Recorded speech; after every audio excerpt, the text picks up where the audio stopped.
just to kind of get some inspiration really from each other and talk about some things. So that's at Sustainability House. It's on our Facebook page. Come along, it'll be a great night. So without further ado, I'll let the panellists introduce themselves. Or Zhou, you want to kick things off? In addition to publishing, we'll have like videos and TED Talks and that sort of thing as well. And our Facebook page, which is up there, sort of has daily like little tidbits that sort of, you know, are meant to sort of generate discussion around the issue, and that will sort of continue throughout, you know, the year, hopefully. So yeah, that's sort of how that's going to work. In terms of this evening, it's going to be really casual, so you guys can pipe up whenever you want. Although we would like to prioritise letting the speakers finish first, and then I will promise to get back to you as long as you've, you know, popped your hand up and made eye contact and all that sort of thing. My name's Zhou, and I started this with Erin, Women's Futures Month, just to draw attention to the lack of women as leaders, not just in the media, but in business and politics and in science and technology, and also in law, which is a potential event that's going to come up in the near future. We've, you know, the whole month has inspired some great collaborative work on drawing further attention to the issue. My role is just to sort of make sure everyone gets a turn to speak tonight and make sure you guys all get a chance to speak tonight. But other than that, I'm going to try and keep a low profile. So I'd like all the panellists to introduce themselves tonight because they have lengthy achievements, which I probably won't be able to even remember all of them. So we'll start with you, Ruth, if that's all right. Thanks, Zoe. Congratulations on doing this month. I think this is the first time I've heard about something really big happening, during International Women's Day on the 8th of March, when there's something happening in town, a breakfast, and that's about it. And you don't get much, you don't hear about it in the media, it's never anything about it in the press or anything. But on Women on Air, we promote it lots, and we have Big Night and Suffrage Night. So Women on Air on Fame's FM started 20 years ago. We're in our 20th year. We started end of 92 for 1993 to celebrate suffrage year, and the whole plan was I just lost my job at Polytech, and the whole plan was to do a year on radio with women's voices, and we focused on a format like National Radio 9 to Noon, and it's just grown and grown and grown, and we're now, it's been there nearly 20 years, which is incredible. And I could not be doing anything else on the media because I've got grey hair, but radio is perfect. So that's me.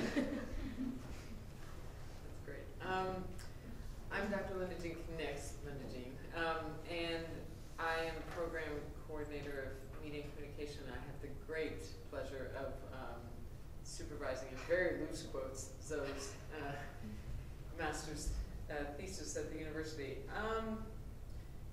I'm here, I do research. I'm in issues of representation, in issues sometimes of gender, but also I'm really interested in minority voices and whatever that means, and that can be gendered, it can be racial, it can be ethnic, it can be religious. I'm really interested in that interplay between that minority voice within what we've long thought of as mainstream media and alternative media, and I'm also interested in how that's changing. One of the ways it's changing is through forums such as yours, in terms of what makes alternative media and what makes mainstream media. I'm also interested in this idea of women in media from a personal standpoint. I mean, I have a little girl and a little boy, and you know, what do they learn about gender and themselves and their parents and their world based on representational issues of what they see. And then as an academic, I've been fascinated with this idea of gender within, you know, the academy in terms of teaching media, because all of you come through programs that are largely, I don't want to say feminine based, but there's a lot of women in undergraduate media and communication courses, and then there's not a lot of women out there in media and communication management, and how that transition happens, and in terms of being within the academy and then within the professional world, and so. There's lots of areas to touch on. I'm, you know, interested to hear your thoughts and discuss, but that's where I come from. Hi everybody, my name's Nicki Reece, and I'm the station manager at Community Access Radio Plains FM. It may well be an area of radio that you've never heard of or have no experience of, but I'm hoping that you might be interested in hearing a little about it. And my background is that in 1988 I came back from Italy after having spent a couple of years overseas and feeling like a minority in an Italian environment. And my mother said, "What are you going to do with your life?" And she said to me, "There's a radio broadcasting course down at Polytech, why don't you apply?" So I did, and got into it. Luckily, I did the application over a weekend, whereas normally people would spend a month doing it. And I was luckily got into the course of 17 people and ended up doing my main sort of interest was in production, and it was definitely in non-commercial radio rather than commercial. And luckily, at the end of that year, I was asked if I would do a production job at Plains FM. And the broadcasting sector had just deregulated the year before, or actually that year in '89, and so Plains FM was getting funding then from New Zealand On Air. So it was in a good position to develop itself further, and I was at the very beginning of that process. So I've seen a lot of changes over the years, and a lot of community people have come through our doors and gone on to do other things, to do really good things, have stayed around. And so my interest is very much in that sort of alternative side of things. And also for me, where it's going, where it's heading, how to still remain relevant as social media comes up to the fore, and how we can, as a regional station, maintain our position in people's minds and do a good service for the various communities that we have. So that's my background. My name is Erin Harrington. I am doing a PhD in the now rather endangered cultural studies program. I came to that area partly because I made the mistake I think a lot of people do when they start university of doing what you think you should do and what your teachers and parents have told you to do, which in my case was chemistry and engineering. And after a few years I just kind of realised that my heart really wasn't in it, and I switched over and started studying things like gender with the now relatively defunct gender studies program, and American studies and cultural studies and so on and so forth. My research interest is to do with women and their representation in horror film. I'm really interested in pop culture as a carrier of meaning, and a way that we can kind of see really interesting social processes start to coagulate, I guess you could say, in a way that we don't necessarily see it in high art forms at the time. So I'm kind of trying to pick apart the ways that women, particularly as they are sort of sexed or gendered, are represented over time, and showing some rather unfortunate attitudes that tend to point towards things like reproduction, motherhood, virginity, abstinence, abortion, and all these things. And I'm trying to show that that we can learn a lot about societal issues through what many people see as really sort of dodgy stuff. But I'm also involved in the arts and media. I've been involved for 10 years with RDU, probably just as long with things like Cantor. I review international publications and seem to just keep putting my fingers in pies, but it's okay, that's kind of where I am. I just thought I'd start off just with a quick summary of the themes that have come out of past discussions, because I think they're all sort of related to media. With Women in Science, for example, we sort of talked about a very sort of individualised way of getting women into leadership positions, so sort of more emphasising on women as individuals should sort of put themselves forward more, demand more, create their own leadership opportunities.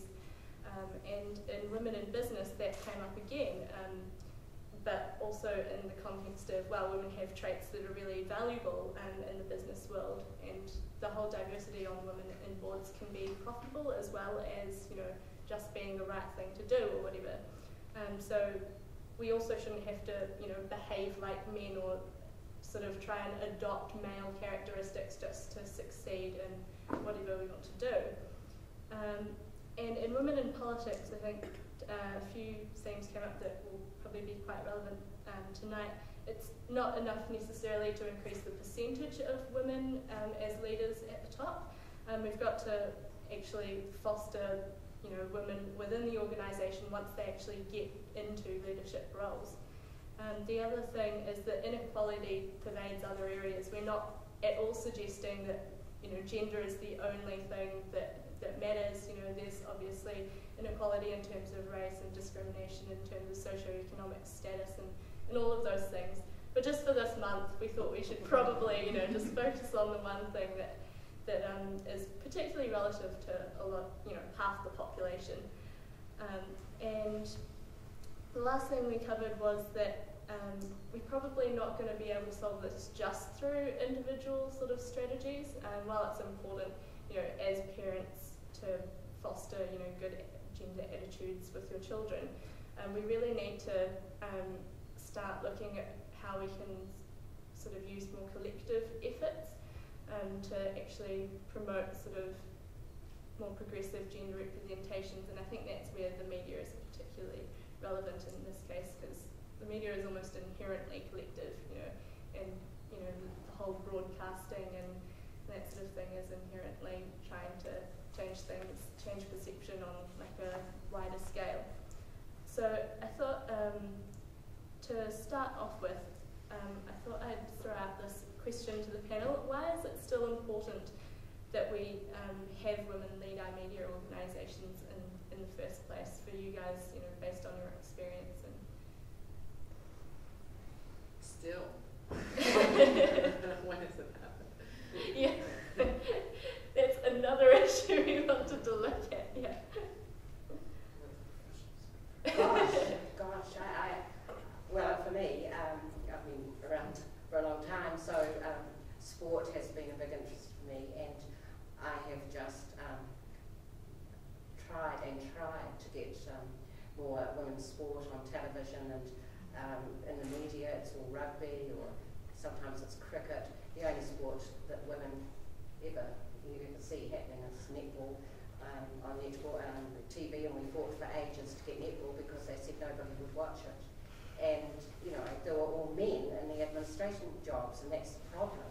There aren't enough women in the background producing and directing things there.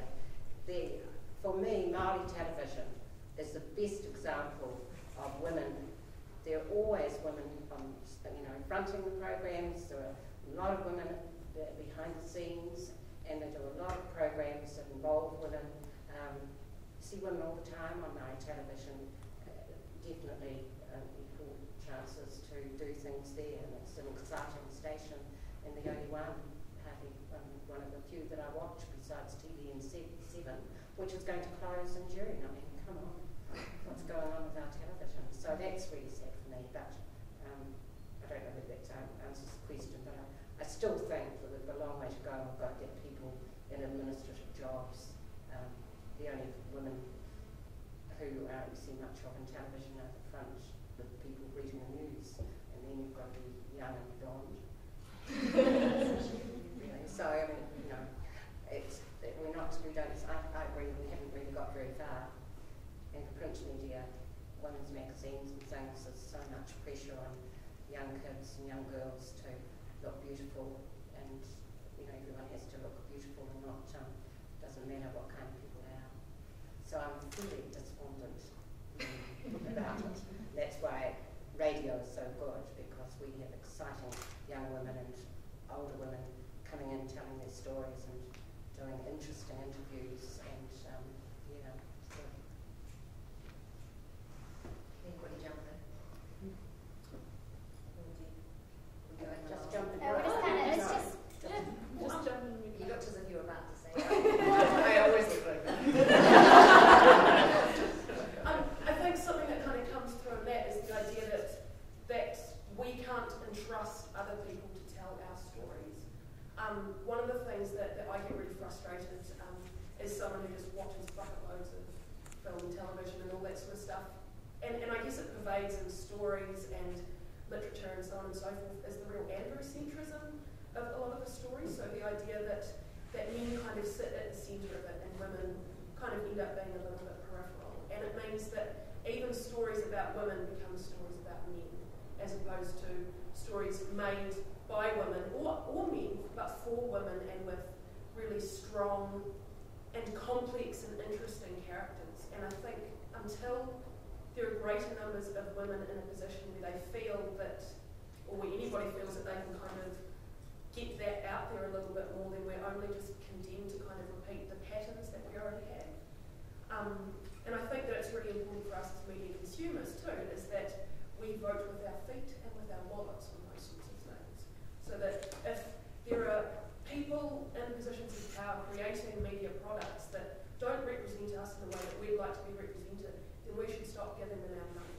We should stop going to films that we find silly or offensive. We should stop buying magazines that denigrate us.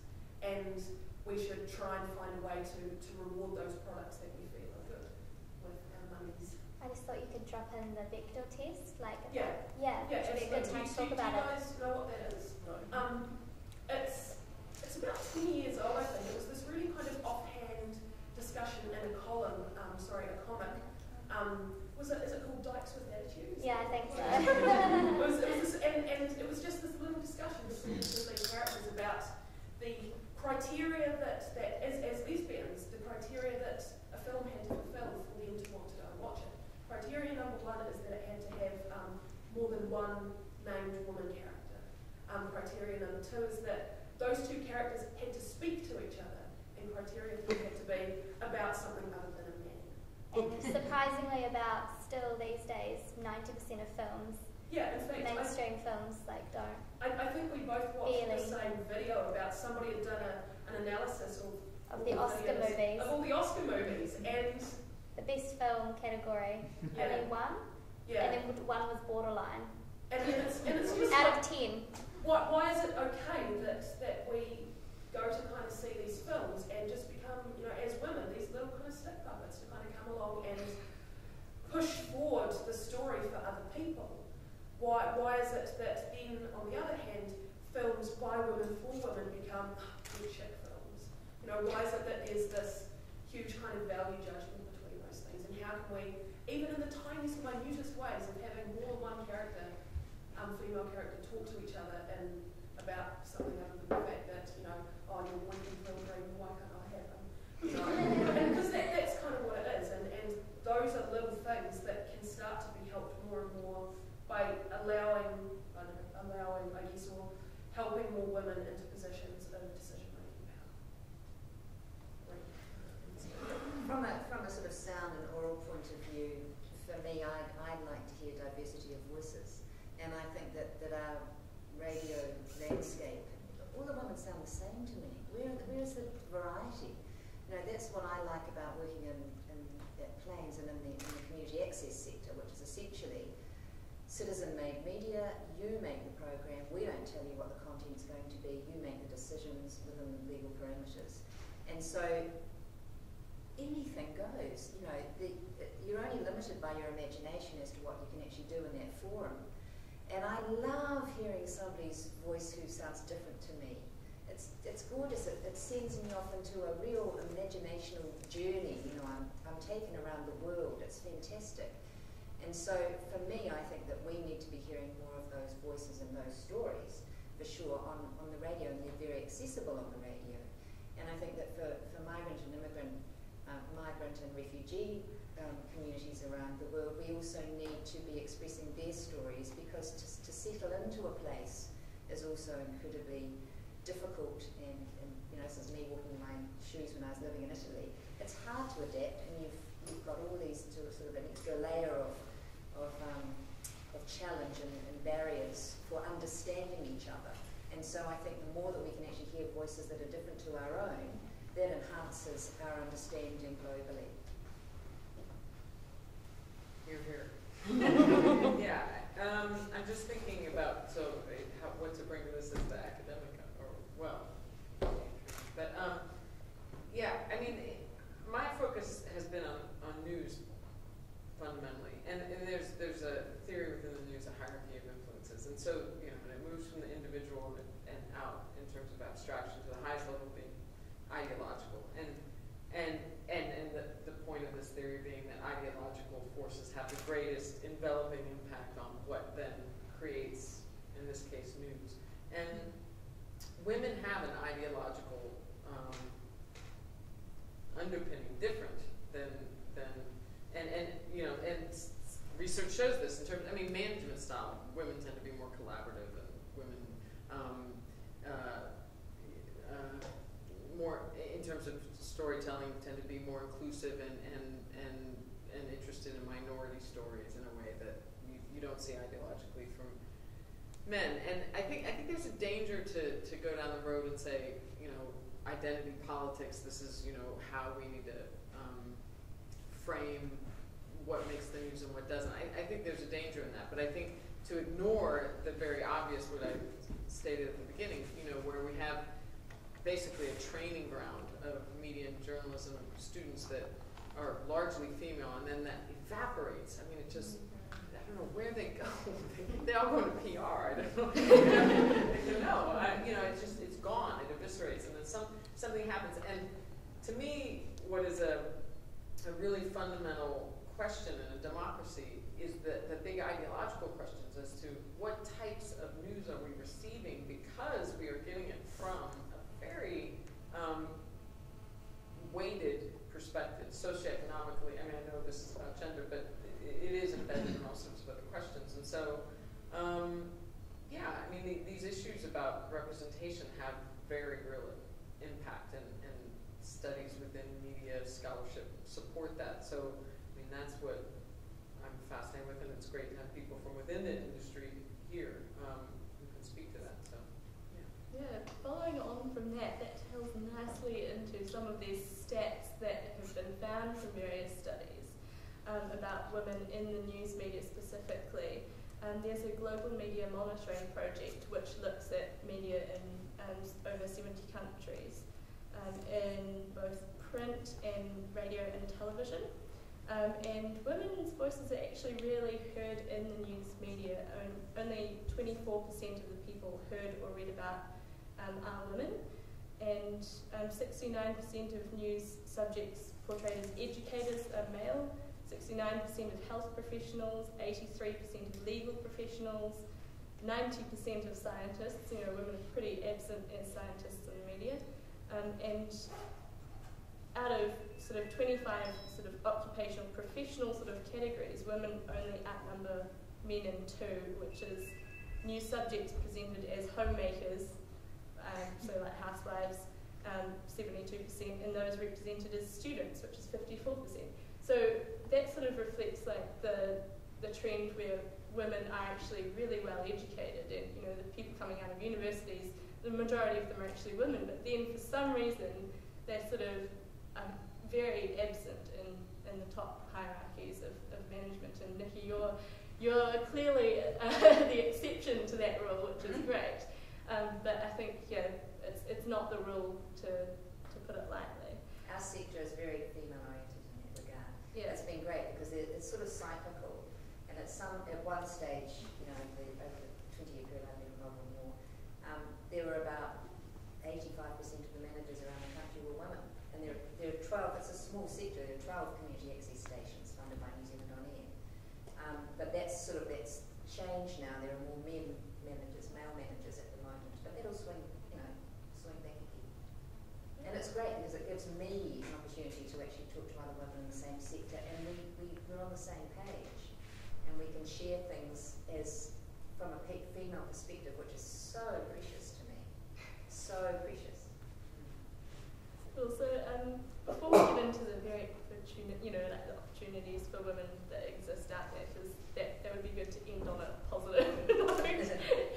I just wanted to sort of quickly look at what do you feel are the existing barriers that do exist for women? Like, just based on your experience, why do you think it is that, you know, there are all these women completing journalism degrees, then, you know, doing journalism for a few years, then sort of dropping out, you know, towards the end? I mean, I discussed with Hazel Phillips, who is going to be on the panel tonight, who's editor of Idealogue magazine, you know, what do you think? Sort of. And she was like, well, babies are often, you know, used as the prime example, but that's actually not, I mean, in PhD research from a woman who did a study, her PhD study was on, you know, what are the actual barriers. It was actually more the sort of male hegemonic culture in the newsroom that didn't really foster women's views, it made them feel like an endangered species rather than like, yeah, let's work together. And it was very competitive and aggressive, and that actually put a lot of women off, and there weren't that many people to aspire to be. I think as Erin has said before, you can't be what you can't see, so it's very hard for them to actually move up to the ladder. But what has been, your experiences from your professional experience? Well, I'm not a professional broadcaster, so I'm going Well, you say that, Ruth, but in fact you really are. Yeah. Well, can I just say that that was one of the reasons why Anne Hurkis, who was the Minister of Women's Affairs in that time, before suffrage in '93, and it was her idea, that because this is where it all started, with Kate Shepherd and co, that we would have a year of women. And one of the guys who was at Plains FM then said to me, I said, oh, well, I'll need about 6 women every week, about 6 interviews of various kinds, and we'll have good women's music in between, and that's easy. And books are my passion, so we have lots of writers, we interview lots of writers all around the country, and international people coming through all the time, and we always have a good music slot in the last half hour, and people having gigs or whatever's going on.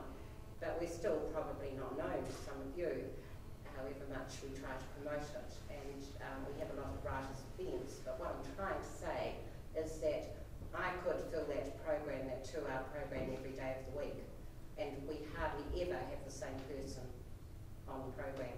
So if you multiply 20 years by 6 people every week, there's just heaps and heaps of women out there doing such exciting things who never get heard on the mainstream media. So they're not out there. That's the trouble. It's the mainstream media where they've got to be.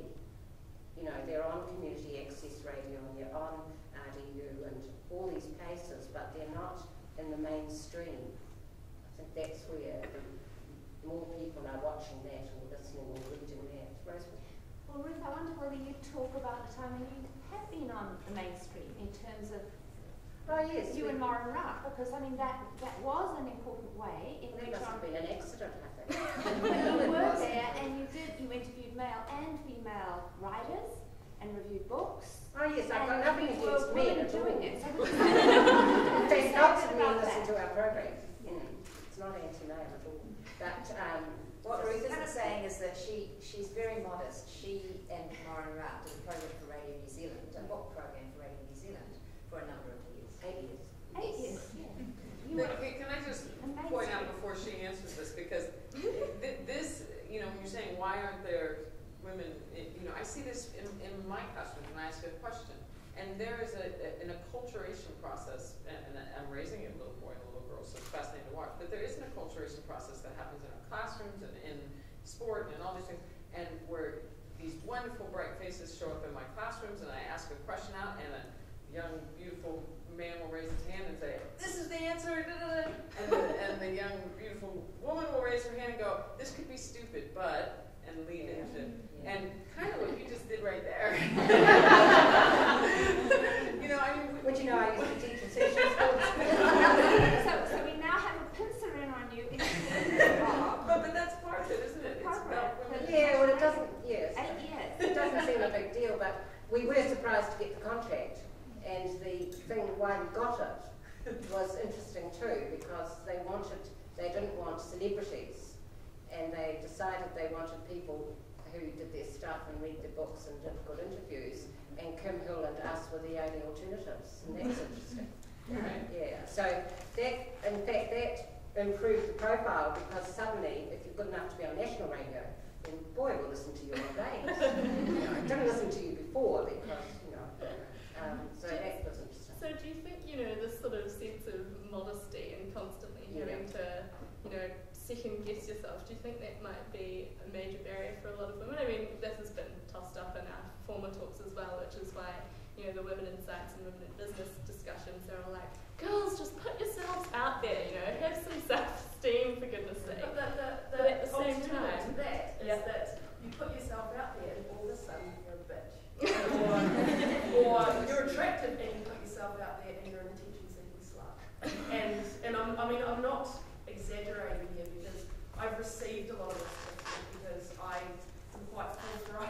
my opinion about things.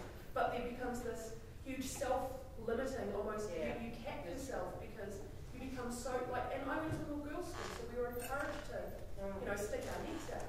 But the moment that you leave that and kind of enter the real world, my male friends all of a sudden was like, well, clearly, you know, you guys don't have anything good to say because, you know.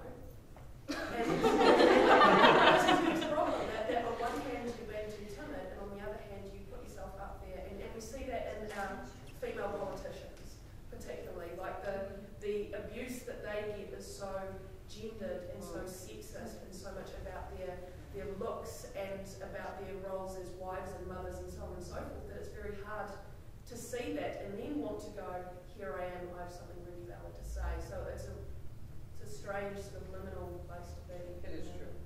I was just gonna say it seems to be so contrasting with this whole like the dominant Western ideology of, you know, you're an individual, you have ambition, you can do this if you put your effort in. But then at the same time, there's this perception that ambition in women is aggressive and is not desirable. So it's almost like the culture itself is promoting these ideas that is setting women up to not reach them. And I actually wrote an essay kind of about that in the whole slut walk thing, and that was a bit more about sexuality, because women are kind of, their whole life, they're like, children are brought up to, you know, boys and girls, you know, strive to be, and then there's all these limits, and like, you must dress like this, you must do this, you must not, like, be a slut and all this stuff. And it's like quite a shock to realise that these things you've been striving for, if you actually strive for them, people will see you in a different way. It's a bit of a barrier. And it's interesting kind of with that in mind with what you were saying about public access radio, because I was at an RU meeting the other day, and there were dozens and dozens and dozens of volunteers, and I'd never noticed it before, but I sat there doing head count, and out of maybe the 50 or 60 people there, and there were lots of people who weren't there, 6 of us were women, and there was one woman not there. And out of maybe, someone has said before that there's 120 volleys, but I reckon that there's closer to probably 7 or 18. And so that then there's that, and that kind of reflects too perhaps the changing nature of that radio station, because it went from something that had, you know, intellectual content, like, you know, interviews and so on and so forth, to something that is now very music driven. And the people who do a lot of the driving of the music are DJs, and most of the DJs are men. And the few women who are DJs, in fact, 3 of the people, 3 of the women who I'm talking about out of that 7, 3 of us were on the jazz show, so Sunday morning, weekend keto, I guess you could say.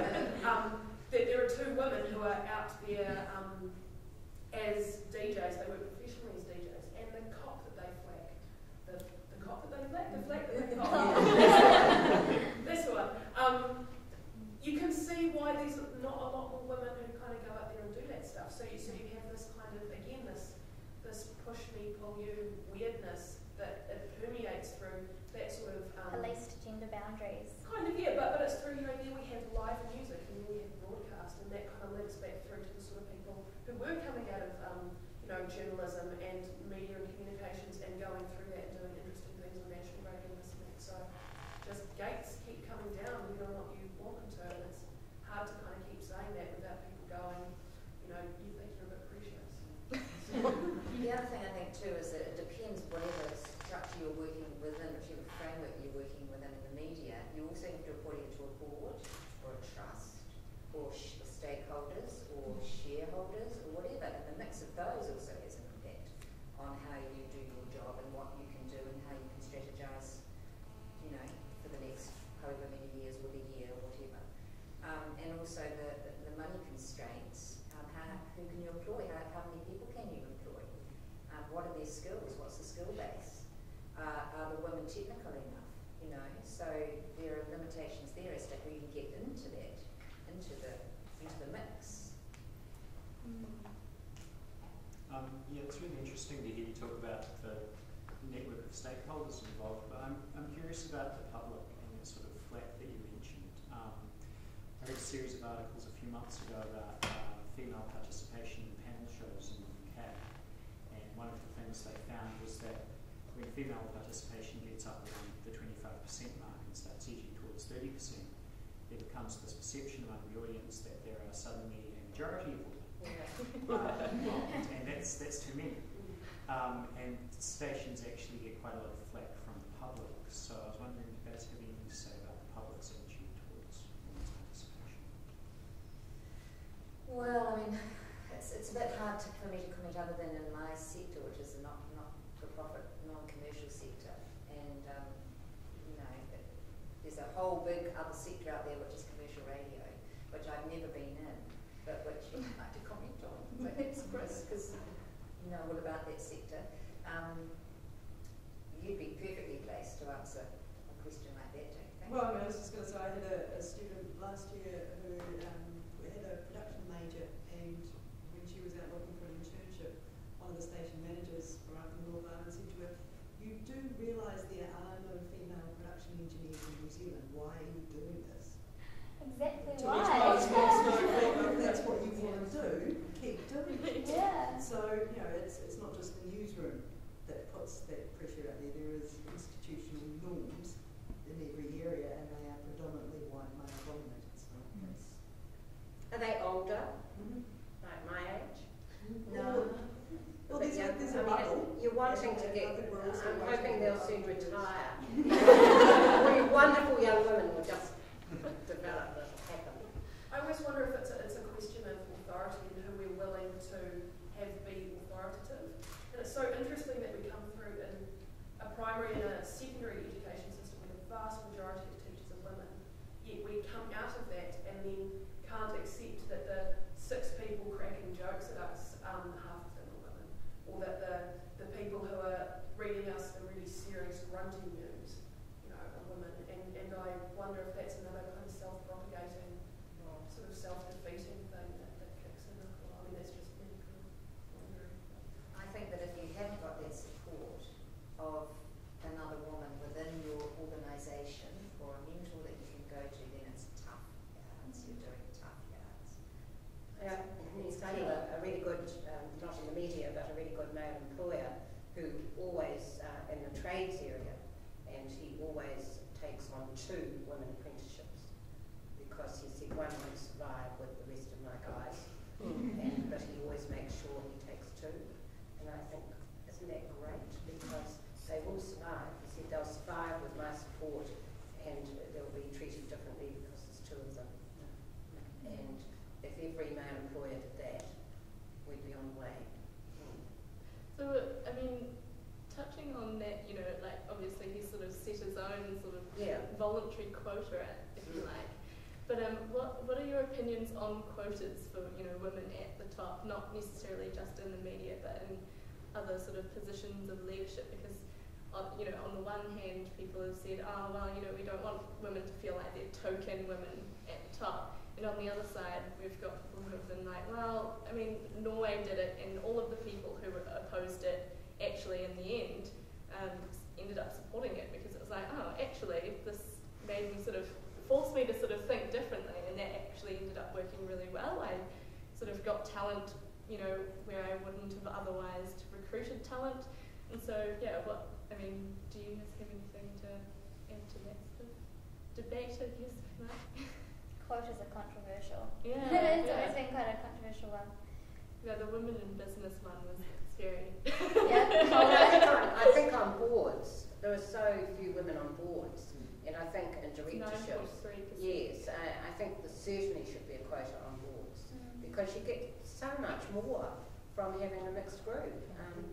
You know, it's just proved all the time that where there's a gender balance, doesn't have to be perfect balance, but when you've got some of both genders that work so well, it's all the proof's there, and I cannot understand boards that don't do that. But you know, I think we're against like a regulatory ban where the government sort of steps in and says all top boards above a certain size have to have a certain percentage of women. So I think that's where the opposition's coming from, rather than, you know, companies It volunteering. will cause a lot of resentment, I think. People get too bad. Yeah, exactly. But that's what I say. Let's It'll do be hard it. to happen, absolutely. Yeah. People get this whole idea of just because there are women being in there because they have to be, it's like they're being chosen not on their skill just because of the quota, which would be a hard thing to overcome, I think, because if you are a skilled woman who gets put on a board then, then you've got that extra Well, thing to fight again. You just prove yourself because Yeah, no, you're good enough to absolutely. be there, and you're probably far better than the rest, and so go for it. I mean, it was the same thing when Māori students were given quotas to go to medical school because there were no Māori getting into medical school. And we need Māori doctors and nurses and everybody, and we want that balance. And people were very anti that, still are, and you know, it's made a huge difference to have not all white European doctors. It's ridiculous. And so, same with, you know, Pacific Island people like that, and all minority groups like that. And women are seeing now that we've got it all, so we don't need it anymore. But we haven't really. If we have a few people at the top, like when we had Helen Clark and Sean Elias and somebody else. That's right. And so, you know, what are women moaning about? Yeah, that's the whole exception, not the rule. No, three at the top. Yeah. What about the next layer? You know, that was, people felt, gosh, it's getting threatening. We better get, you know, we haven't got any men there. And it was like, those were serious comments that I got about that when I said, well, you know, that's good. Must be our turn. But I think part of the struggle for women has been their relative, you know, size, you know, in the sense that, you know, there's so many of us. Yeah. You know? Why do you need quotas? We're like weeds, you know, and so, so, you know, men look around and go, look, what are you talking about? And, you know, I hear this in my classroom, what are you talking about? I'm surrounded by women. There's nothing but women around me. You know, and women in my classroom say the same thing. What sexism? It doesn't exist anymore. That's your generation. Yeah. And if I frame it in a way of in a global framework, then they go, oh yes, those poor women in Africa. That's different. Or you know, there's horrible cases happening in Asia, those are, you know, I mean, it's all great nations. But to get a student who's at a university who feels, you know, very equal in many ways to their male counterparts, to get them to understand the systemic and institutional layers of sexism that still do exist in so many ways, frankly, is impossible. I've had students come back to me 5-10 years later and go, I had no idea. What is it? But wow, you know, that it takes that kind of, and so on the one level, that's great. That means we're raising really strong, positive girls. But on the other level, that's really disheartening because it's saying it's not translating into the workforce in a meaningful way, into management. So there's no filtering down. It's not happening in the way that perhaps some of the women's rights movements of the 70s had. Yeah. I think the 90s girl power stuff is a bit to point the finger a little bit at that because it kind of came out and said, I can wear spangles and a short skirt and be a feminist, and it was almost like, oh, okay, that's fine, done, now everything's fixed. Yeah. Right. So it's that sort of that really quick game, perhaps, depending on whether or not you want to frame it as a game, and people just kind of go slump. And I've had very heated debates with students and tutorials about female students who are like, oh, clearly you're just bitter, as opposed to there's stuff that affects me and that affects you every single day. So it's that kind of, you almost kind of got to deprogram people a little bit. It's the whole idea with complacent. Ursula Chair, you know, in the law school, she spoke brilliantly at the International Women's Day breakfast, and they always invite a lot of girls from the secondary schools, and she spoke to them and talked about how there were so many women students going out, just like the media, and what happened to them. And one of the things she was concerned about was that the choices, it's more likely to be the woman who will stay home with children, and the hours that they were expected to put into their job in law practice made it very, very difficult to have that balanced lifestyle. And those were the things that, again, it was the male employers who just expected them to be there at 10 o'clock at night if it was important and that kind of thing. And, you know, I thought she was very, very clear on the things that were happening for her students after they left and her concerns going to be changed by women being the employers. Well, I mean, I notice even as I start to apply for jobs, there are only ever, jobs covering maternity leave, never any jobs, for paternity leave. And that sort of makes me wonder, well, where are the men in the equation of bringing up children? But it has to be parental leave now. You can't say that. Yeah. But in terms of like the cultural, reinforcement of labels and that sort of thing, you never see paternity leave. It's not even like nobody mentions it, do they? Yeah, no, it's not. It's not. When people do mention it, people giggle. You're like, you're doing what? Yeah, exactly. I think there's still a lot of embedded sort of expectations that I think students often don't realise still exist until they actually start looking for jobs and going to job interviews and realising that tips about job interviews, the tips for men are fairly simple. Just turn up and shake hand well. Firm handshake, shirt and pants. Women don't wear a skirt, do wear a skirt, do wear makeup, don't wear makeup. It's like, well, I had a job interview today by video camera, and I spent 10 minutes thinking, I'm going to a women in media discussion tonight. Should I wear makeup or not for this interview? I feel like I'm betraying my own advice, that appearance doesn't matter. But I ended up putting on makeup anyway because I wanted to make it. Always matters. So I think that's interesting that a lot of students don't think it is a problem, and I came from that perspective as well. It took watching a film called Misrepresentation to make me even realise that there were still problems. The myth of post-feminism.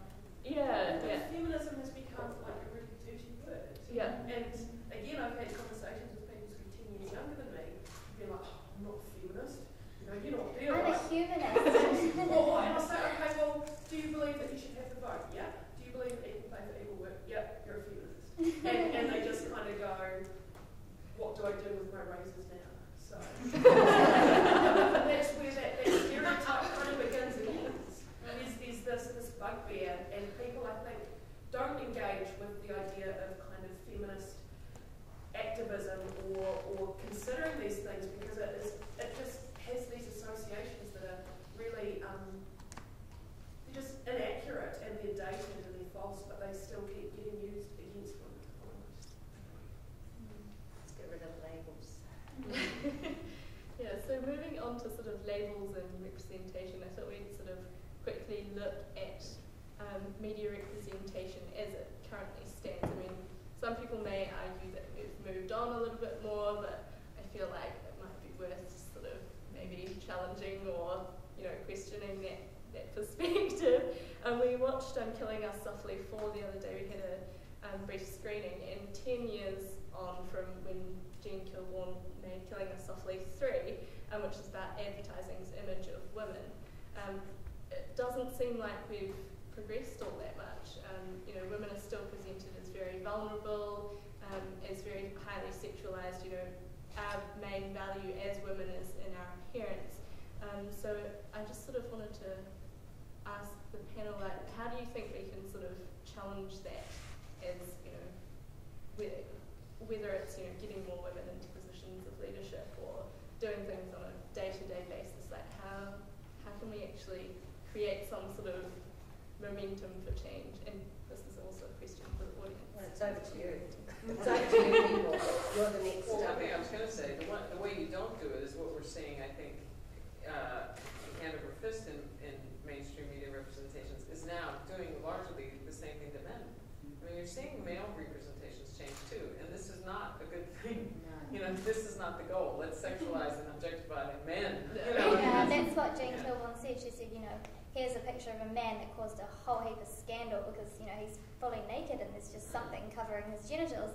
And she's like, this is not what we want. We don't want to equal up the playing ground. So there's lots of sexualization. We just, don't want it to happen to either. Somebody had a question. Yeah. I was just making a comment about it's also, I think it's also about women not cutting other women down. Yes. So you did mention the supporting women. I think that's an issue across a broad spectrum of society, that we actually, it's sort of, I suppose, in a way like tall poppy syndrome. Yes, we're very critical, aren't we? Yeah. Of each other. Of each other, and it's like, well, they're working for women, or they're working for these issues in a male-dominated society, so why aren't you supporting them? So, I mean, I think that's a barrier as well, that women are putting women down. Good point. But when you think about what little girls are looking at, it's all there. The sex is there on every page, on every MTV video shot. You know, it's just all around us. It's all around them. How do you stop that? And who's making the decisions to actually put those images on our screens and in our magazines? It's all around you. The kids are just drinking it all in. They're just reflecting what they're seeing. I mean, even activism gets co-opted. Like, for those of you who remember the Dove ad a couple of years ago that has beautiful little red-haired girl kind of gazing off into the camera, and she's assaulted with all the images and advertising stuff that she's going to see over the course of the day. Dove is made by Unilever, which is the same company that makes Blinks.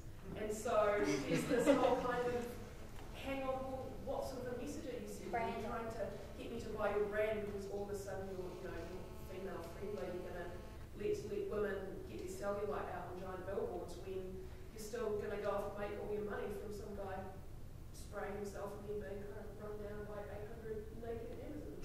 And it's really, it's these sort of global and financial flows are really important to consider too.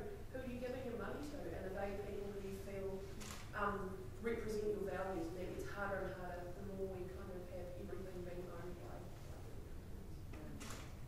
Yeah, on that note.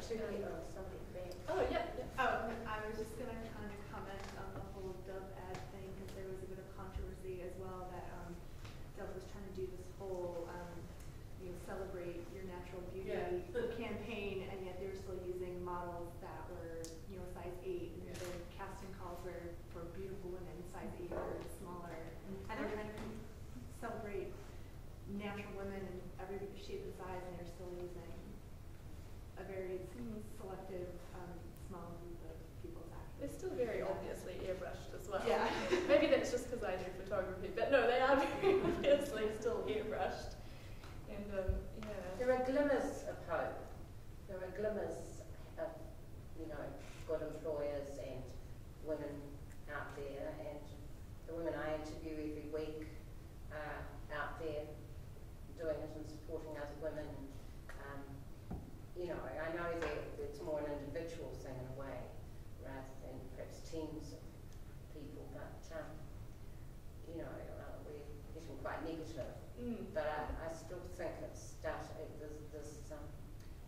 I have granddaughters growing up now and in the early stages, and I see hope for them as long as they stay strong. And I think you people who are here tonight, an awful lot of responsibility goes on you probably, because you're probably more confident, stronger than a lot of other women who haven't got your abilities, and so I think there is a big responsibility on you to do what you can, and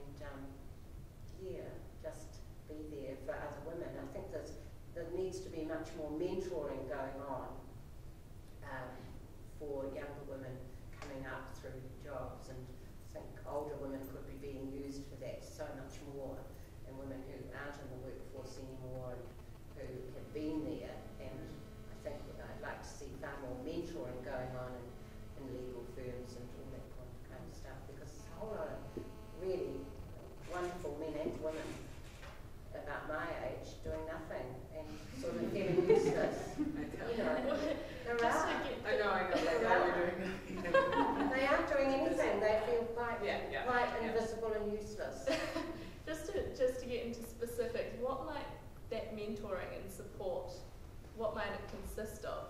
I mean, I think mentoring is thrown around as a word a lot, but what it might be just entail? meeting once a month or once a fortnight and just going over things. I was in guidance counselling in a high school, and we, talked over, didn't break confidentiality, but we talked over cases. And in my first year, I had another person who was also a guidance counsellor in another school, we just used to meet once a month, and things that I was finding difficult, and he was, we would share ideas, and that gave me a lot of confidence too, that I was going down the right tracks, and just that was more peer togetherness, but I just think Well, I mean, yeah, it doesn't have to be women only. Oh no, yeah. no, but it's just if you're the only woman and you need that support, there should be another woman there, and that's what Women in Business have started. They've done quite a lot of that. Every journalists are studied quite extensively as to the norms of journalism. How does a journalist go about their day? And we're interested in it from a democratic standpoint because we think that somehow affects the consequential news that we receive. So we go, oh, well, what is it that they do? But every occupation has a norm and has a process of socialization and routines and all that stuff. And a good mentor says, hey, this is what's going on here. These are the norms of this institution, and many of those are gendered, and that's a huge. Mentorship is. That's what mentorship can help. It can help you walking in the door and just knowing the groundwork of what's going on in this building, and the larger institution. I had a mentor when I started my first job at the University of Minnesota, and it was amazing. It was amazing. It was a female professor who was about 2 years away from retirement, and she had such amazing wealth of institutional knowledge that that was such a gift, such a gift. But actually, as an aside to that, just to finish that, I was just thinking, when I came to her and said I was pregnant, she was an amazing woman, and she was such a trailblazer in her field, and she was, one of at the forefront. And when I said I'm pregnant, it was as if I punched her in the gut, because from her perspective, from all that she got through, to get to where she was as a woman, she saw that as me making a clear choice, that I wasn't choosing a career, that I was choosing something different. And so, being a woman's hard. But it's complicated, and so you've got generational issues in terms of gender, you've got institutional practices.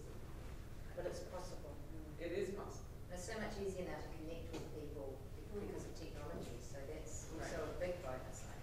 Skype somebody in America or Skype somebody in Auckland, see them face to face and get that help. And we have a lot of women using our podcasts on our website from overseas and other places, or who can't listen to the program at the time. So they take quite a lot of inspiration from some of those interviews with people who are doing things that they might like to do, or so podcasting has been quite big for us. For those of you that are studying coming out, what I've told my third-year students and honor students, those informational interviews that Americans are kind of famous for, but are so. Just call a woman up and or whatever, and say, I'd love to take you out for coffee and just talk about what you do. What you're doing is saying, can you tell me the norms of what of your business, and that's how these amazing networks begin. That's Don't how be afraid to mentorships. ask for some help. Absolutely. Not a sign You don't have to do it on your own. Not a sign of weakness. Absolutely no. It's a sign of savvy networking. Savvy, Yeah. I think we have to be super women. That's part of the problem. Yeah. So, I'm sure you've got enough photos. so just before we, I just wanted to also delve into what do we actually want from, women leading the media in terms of balanced and progressive reporting or representations in horror films. What do we actually want improved?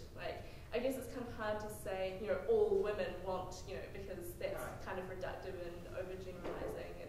But do we just want a better balance so that, there are images of women that are, strong, showing them as leaders, or do we want, what do we want, I guess, is the question as well, because I guess a lot of the critique of feminists is it was just a joke ad, don't take it too seriously, like the TUI ad, which got some feminist backlash in Auckland.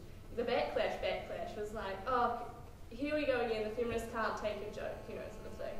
So what do we actually want to change, I guess, is the question, and this is a question for everyone, really. I mean. Yeah. Better reporting by the media. I'm sick of all these trivial issues that come up in the media. I don't care. I mean, I remember probably maybe a decade ago when at the end of the news they'll report, the firemen rescued a cat out of a tree. Yeah. I don't know if any of you remember that, Yes, but I that do. used to be common.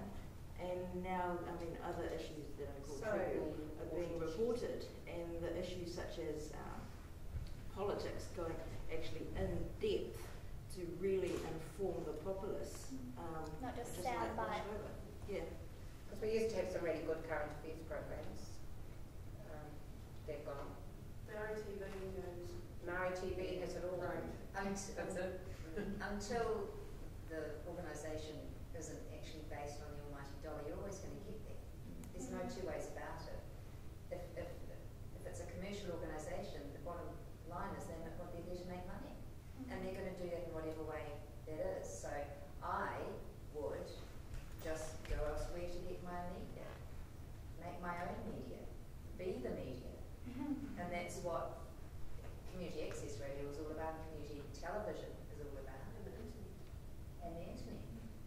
And as Erin says, I mean, you know, we don't have to consume some of this media. Like, in some ways, I mean, not all the time, but in some ways we do make, you know, choices that perhaps weren't so wise in hindsight. And I mean, this representation, which is now turned into sort of a movement, has got this thing where you can make a YouTube video demanding of the commercial media, you know, represent me like as someone who might not be a perfectly skinny white girl with, you know, blonde hair and blue eyes. Or there's also a campaign which is a Twitter campaign which we hashtag not buying it for, you know, advertisements which you just find degrading of women.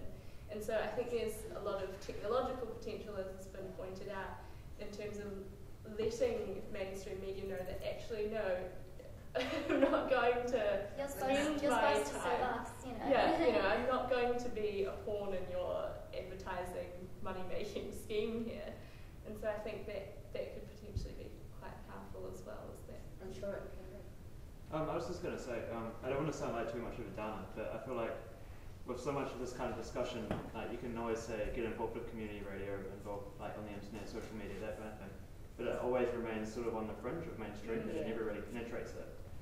And like you said before, when it does reach the media, like the mainstream media, it does receive a lot of backlash, and so that ends up productive in that. You know, it's kind of that question of how you kind of make that sort of more legitimized into the mainstream media and not receive the backlash and stuff. Well, that's going to be a big role in Twitter and Facebook, surely, to continue to develop, isn't it? I had that exact argument like 2 days ago with someone, like it was a post from Jezebel, which is a feminist blog, and the person was like, what are you doing whining on the internet when you know, you're achieving nothing? Whereas I had someone 2 days prior to that, I posted up something else about the Coney 2012 video and about the writer Tasia Cole's response to that about, you know, white industrial saviour complex. Sorry, the white saviour industrial complex. And I had a friend who lives in the States email me and go, I never thought about that before. I'm sitting here as a 37-year-old white American man suddenly thinking I need to start reevaluating things. And I think that's how you can make change, is just incrementally, is just by talking to people, not by kind of being evangelical about stuff. But if it matters to you, then let other people know that it matters to you. So that for me, like those tiny little pieces of activism are things that you can do in sleep. Well, I was just thinking, I think here in New Zealand there's two things that work against that. One is, and I think you mentioned it, it's called poppy syndrome. And as you know, an immigrant to this beautiful country, now a citizen, I want that out the window. Yeah. You know, I want that gone. And yeah, I come from America.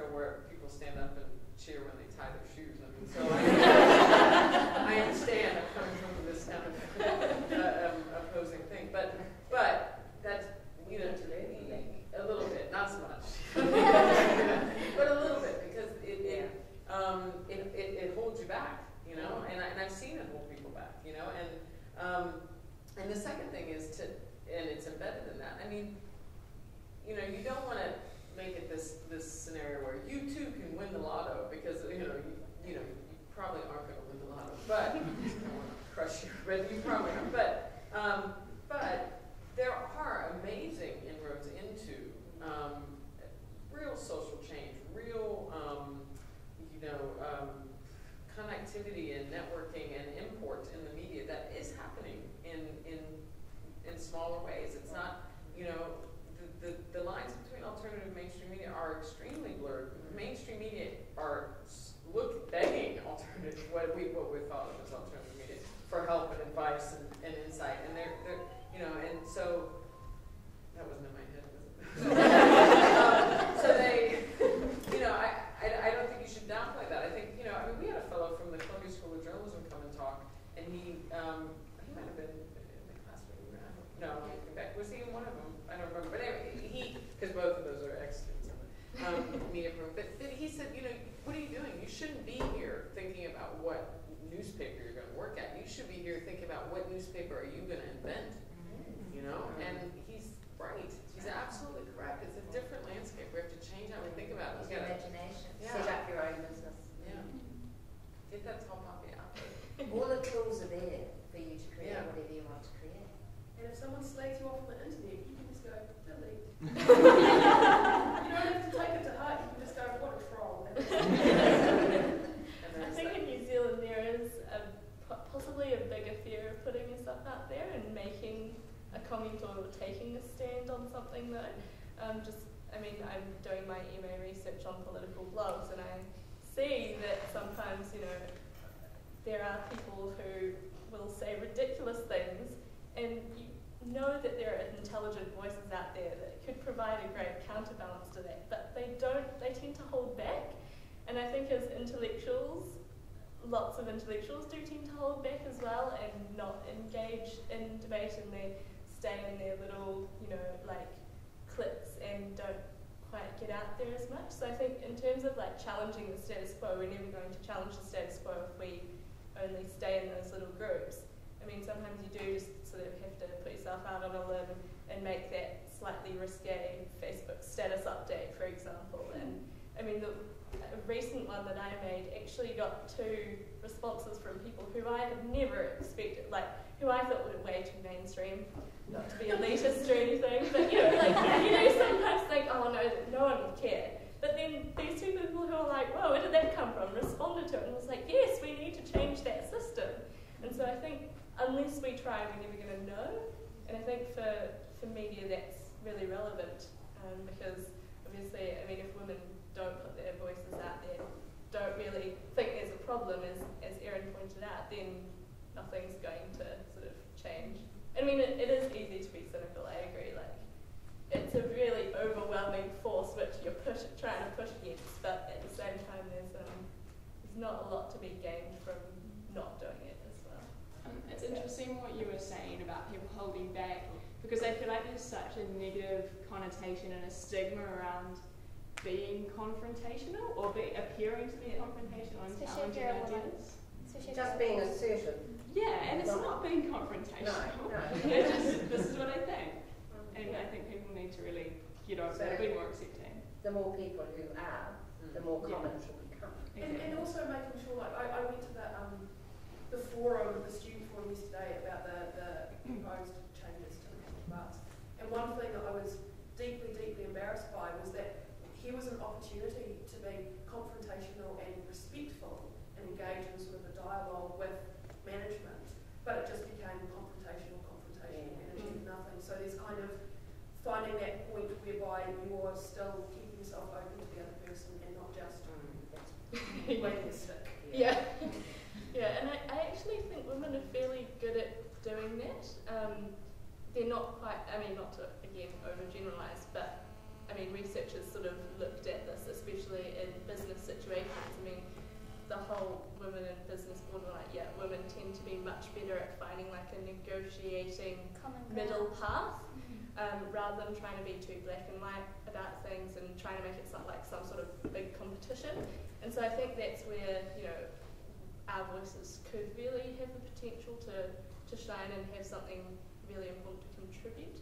So that could be a really lost opportunity. So just going back to your question of how you'd like to see, you know, what changes, I read a really great book called, it's quite long, it was like Think, something for women to stay smart in a dumbed down world. And it's just, and also with watching Misrepresentation and Killing Us Softly, and just all these like great videos that keep popping up about showing us how much media we actually consume without thinking about it. We see ads on buses, we see ads on TV, we hear things, we see things all the time. And like so much of it you think just washes over you, but it really doesn't. And so much stuff is so questionable. And like I know that everyone I know just gets so annoyed because I'm always like, oh, that's stupid, that's sexist. But we really have to think about what we're consuming. Like I'm at the gym with my headphones in, MTV or Juice TV, and it's just like women shaking their booties all the time. I really don't want to see that. And it's just like, it's really irritating. Well, exactly, so you don't have a choice, but it would be really nice to know that I can turn on, like I can go to the gym and not see women being objectified. And it's like, it's the rappers' videos, so it's like women, you know, just peripheral women. But then you see like Rihanna, Beyonce, all these amazing multi-million-dollar women who are so powerful, and they objectify themselves in the same way by like shaking their booties and doing the same thing. It's like, no, I know, but they're at the top, like, come on, make a difference, you know, be different. Don't shake your butt in front of TV. You have the chance to, like, be a great role model for women. Yeah. Or shake your butt. Yeah. Or shake your butt and also advocate for, you know, something other than, If you want to shake your butt, just don't let it be the only option for women. I mean, I really want to see more complex representations of women, because so often, and I mean, in what I study, it's just blatant, so it's kind of a bit of an outlier.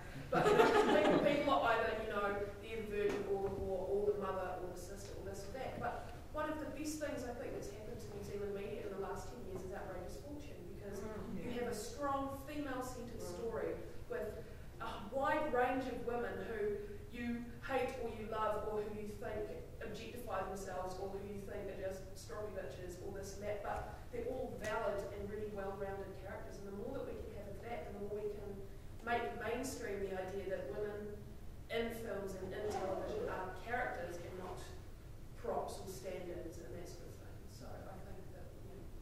And just getting back to that mainstream issue that you brought up, I think that the success for radio and for television, if it lasts, is going to be those who can aggregate all of those interesting things, not for a demograph or a psychograph, it's actually for what a community of interest. So that for you, you know, you want something that you can run to in the gym and see that appeals to you. If you can go to a channel or whatever who can provide that, then that's successful. So people have got those people in the power, with the power and making those content decisions have to actually think differently and then it'll become mainstream. I read two quite conflicting, really interesting things in the last week, and one was, this is called 1.5, was that the Motion Picture Association of America, they put out yearly statistics just about stuff, how many films are screened, blah, blah, blah. One of the really interesting things that comes out of that is that of all tickets sold, just over 50% are sold to women, or women make up that huge count. And another thing I've read is see that by their count, and I don't want to kind of lay out their methodology, 12% of films were considered female-centric. But I then want you to consider The Hunger Games, which opened in this last weekend, the film adaptation. And it is the third biggest ever box office gross of all time, after, I think, Harry Potter and the Deathly Hallows and Dark Knight, both of which are male-centric sequels and franchise. And I think that that is so promising that you can have a story that's about a strong female character who isn't beholden to her blah blah team, based on a book written by a woman.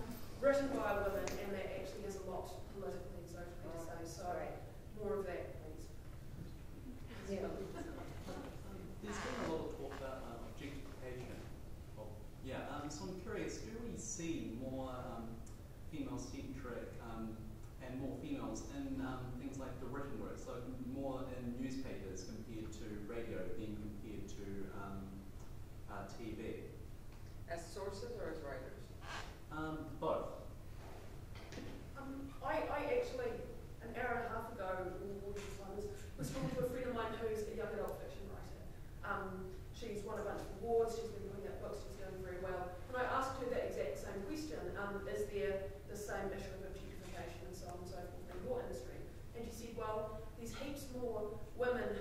writing, particularly like young adult fiction, but they don't win the awards. It's the guys who then get the literary stuff, you know, the literary reviews and the literary awards, and the women receive such enormous backlash for their success, again, not only from men, but from women that they're competing against, that there's all that sort of stuff, so that the women's pictures in the books tends to be more sexualised, that the way that their books are presented, the typography and all that sort of stuff, depending on the genre, tends to be. I don't agree with that. Women have just gone like that since Fiona Goodman started wrote. See, she was saying 1970s and there's bucket loads. It's just bucket loads of women getting awards. But that in her experience, in her field, that young adult Kate Bowlby's so been many increased, and that's been huge. I mean, there's heaps of women getting awards in young adult fiction.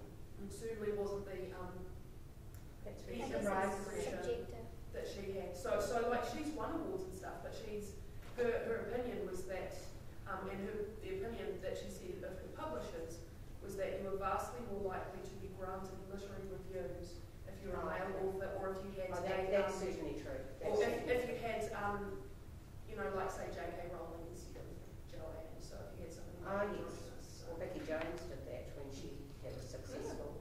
She was Vivian Jones. Nobody knew that she was a woman for ages, and she did that purposely, and she won awards for 2 years running, and then she became Vicky. It's really interesting. And just in terms of news, I mean, if you look at studies that have kind of broken this stuff down, in terms of sources, they're heavily weighted towards men, but that has everything to do with talking about the norms and routines and all that. It has to do with, you can call it elitist, you can call it whatever you want, but, you know, reporters go to people of perceived power for stories, and so they go to government leaders and industry execs and stuff, which overwhelmingly still tend to be men. So that is why you see that. And in terms of reporting, there are women, there's lots of representations of women on the ground in news organizations as reporters, as, you know, kind of faces in front of the camera. But when you move up that chain, then they're gone. Something about, well, socially been on my mind, but talking about leaders and whether we were asked at school or not. Do you want to be a leader or a follower? And there was always this pressure to say, I'll be a leader, you know. So just when all you fabulous people become leaders, don't forget you can't be a leader if you've got no followers. So the plebs in the workforce, you know, I'm a self-made pleb. I like working in the workforce. I don't want to go up hugely. I don't like the pressure. I love my job. It's social, blah, blah, blah. I love it. But if I were, no, there's no but. So, yeah, I quite like being a pleb. You do need your workforce. You still need your street cleaners, whether they've got 4 degrees or no degrees or whatever. So there was that. Within the media too, people say babies, but yeah, pressure, headaches, all the stuff that goes with running a business. Not to put a downer on it, because there's strategies to deal with it. And you either got the nature, I think the social nature of a person goes, you know. And I've had that thing about makeup too for yonks and yonks. I hated wearing makeup. Now I'm in a job where I have to, and I actually don't mind it, and I don't feel like I'm anti-feminist anymore, or, anyway, yeah. So yeah, be a leader and enhance, once you're there too, enhance your people below, or whatever strategy you want to call it, hierarchical, whatever. Break the barriers and remove other barriers for people. Your followers, your workers, your peers, because it's all connected. Just before the last question, and also just relating to what's kind of come up tonight, that's one thing as well, is that having women in these positions is almost pointless if they're not going to support other women and be the mentors. So like the example like say let's have a Hillary Clinton versus a Sarah Palin. Just because a Sarah Palin is in that position, she's not a feminist. She has a lot of anti-woman policies. So just having the woman up there doesn't necessarily mean we're getting anywhere. So you've got to get up there. You've got to support people who have got you there, and also people like yourself. And you've got to be the mentors. You've got to be the face. You've got to be the person that people can see, so that you can inspire the next generation. Last question. I think there's like a left. Did you have a question? Erin actually covered those. Okay. Immediately Awesome. afterwards. Right, well, I'm just being aware of the time. Does anyone else have anything that they'd like to add? Any other events coming up that are sort of related to this audience or anything? I'd just like to say that the women on here, bookmarks are there for anyone to take. Yeah. And if you want to go on the program, got something to say, we know of someone who has, then they're very welcome. And you can come in any time during the program. We have people popping in to see what we do, and it's all there for you. I know you live on the wrong side of town, but you know, Polytech Broadcasting School's probably got more access to our program. But Kate Gudsall from last year here actually ended up doing one program a month, and she got straight into National Radio and Morning Report, which she's reporting on now because of that. So we've had a lot of young women going places from coming in and working on the program. But I know you're also busy, but you know, we can do things by phone or whatever, to contribute comments or anything. It's there for you. Yeah. And are there journalists who are putting together programs that might be broadcast on Plains?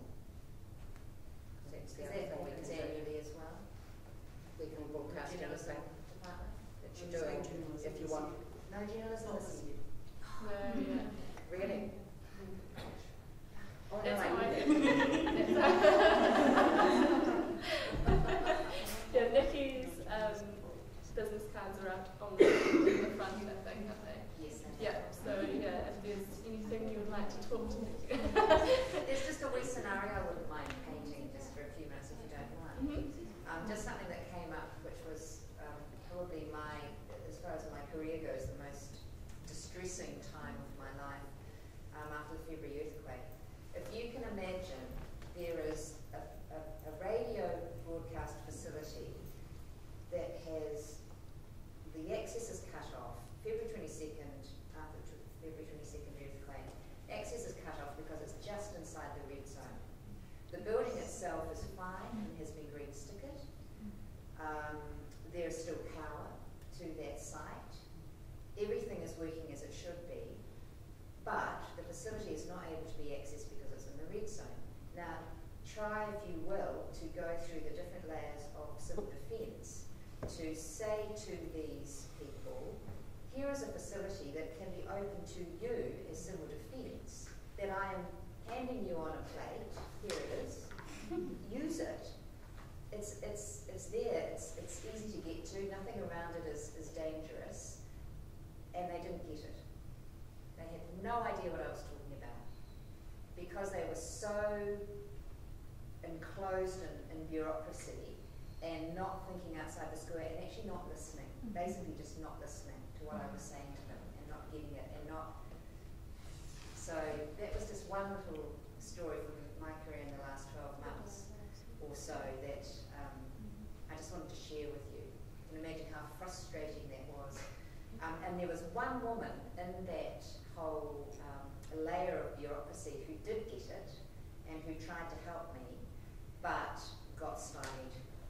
And I think, you know, I thank her and I hope that she's still doing what she's doing. She's overseas now.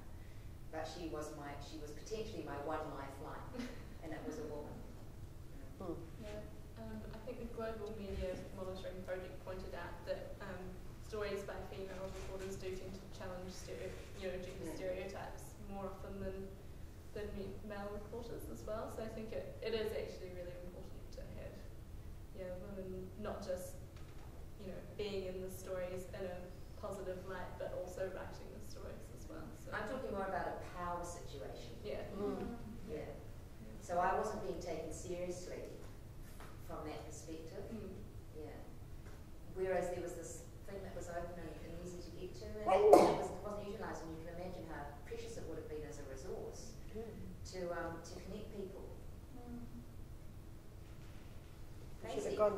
caravan in New Brighton and told everyone.